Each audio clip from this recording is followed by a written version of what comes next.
کیا آپ نے کبھی ایسی خواہش کی ہے کہ جب آپ کو آپ کی کسی غلطی کی وجہ سے ننگی کمر پر بیلٹ سے مارا جا رہا ہو اور آپ وقت میں پیچھے جا کے اس غلطی کو سدھار سکتے، یا آپ چاہتے ہوں کہ کاش وقت میں پیچھے جا کر بڑے بھائی کا گلا دبا کر آپ ساری جائیداد پر قبضہ جما سکتے؟ یا پھر کبھی آپ نے ایسا سوچا ہو کہ آپ وقت میں پیچھے جا کر اس بندے سے انتقام لے سکیں جس نے آپ کو 50 بندوں کے سامنے ذلیل کیا تھا؟ خیر، اگر ٹائم ٹریول کی بات کی جائے تو ٹائم ٹریول عام طور پر آپ کو صرف سائنس فکشن موویز میں ہی نظر آتا ہے، لیکن ہم در حقیقت ہر روز وقت میں سفر کر رہے ہیں۔ البرٹ آئنسٹائن نے یہ نظریہ پیش کیا تھا کہ وقت کانسٹنٹ نہیں ہوتا، بلکہ یہ مستقل طور پر آگے بڑھ رہا ہوتا ہے، اور ہم بھی اس کے ساتھ آگے بڑھ رہے ہوتے ہیں۔ لیکن اگر ہم وقت میں سفر کے بارے میں مزید بات کریں تو ہم نے وقت میں سفر کرنے کے لیے اب تک کوئی مناسب مشین تیار ہی نہیں کی۔ اس مقصد کے لیے ہمیں ایک ایسا جہاز چاہیے ہوگا جو روشنی کی رفتار سے سفر کر سکتا ہو۔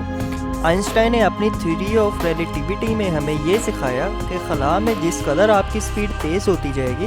اس کے برعکس آپ کا ٹائم سلو ہوتا جائے گا۔ فرض کریں کہ آپ کسی اسپیس شپ میں ہیں جو کہ روشنی کی رفتار سے چل رہی ہے، اور آپ نے اسپیس شپ میں 40 لائٹ ایئرز کا فاصلہ طے کیا تاکہ آپ کسی اور پلانٹ میں زندگی کی کھوج لگا سکیں، اور اس سب کے بعد جب آپ زمین پر واپس آتے ہیں تو واپسی پر آپ کو پتہ چلے گا کہ آپ کے تمام دوست آپ کی نسبت بوڑھے ہو چکے ہیں،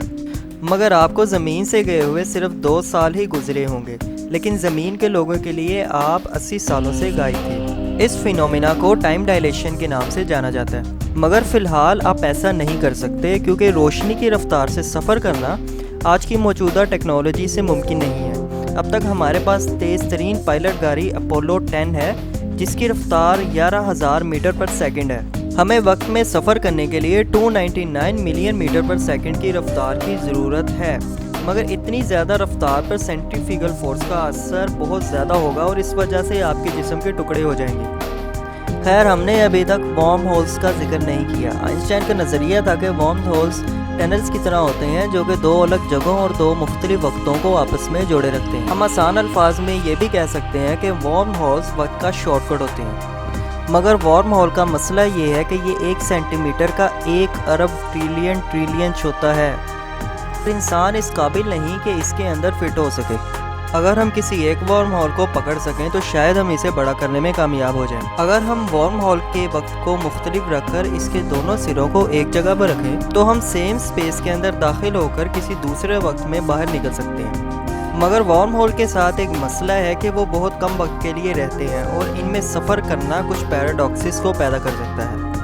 پیراڈاکسز یہ ہیں کہ اگر جونی بھائی وقت میں پیچھے جا کے اپنی دادی کے شربت میں زہر ملا دیتے ہیں، اور کیونکہ ان کی دادی کا انتقال ہو جاتا ہے اور وہ جونی بھائی کے دادا سے شادی نہیں کر پاتی اور ان کے والد پیدا نہیں ہو پاتے، اور اس طرح جونی بھائی دنیا میں نہیں آ سکتے، تو سوچنے والی بات ہے کہ اگر وہ پیدا نہیں ہوئے تو کون شخص تھا جس نے آ کر زہر ملا دیا۔ وقت لینئر ہوتا ہے، ہم اس میں صرف آگے بڑھ سکتے ہیں مگر وقت میں پیچھے کا سفر ممکن نہیں۔ اگر فیوچر کی بات کی جائے تو اسپیس اسٹیشن پر 1 سال گزارنے والے خلاباز ہماری نسبت فیوچر میں رہ رہے ہیں، حالانکہ اس میں محض ہماری دنیا سے بس 13 ملی سیکنڈ کا ہی فرق ہے، مگر وہ اس بات کا ثبوت ہے کہ وقت میں سفر ممکن ہے۔ ہو سکتا ہے کہ ایک دن وارم ہولز ہمارے لیے ایک الگ دنیا کا راستہ نکال دیں جس میں فزکس کے قانون مختلف ہوں۔ اگر ایسا کرنا ممکن ہوا تو کیا آپ وقت میں سفر کرنے کی ہمت کریں گے؟ خیر، اپنا اور اپنے عزیزوں کا خیال رکھیے گا اور کمنٹ باکس میں اپنی رائے کا اظہار ضرور کیجیے گا۔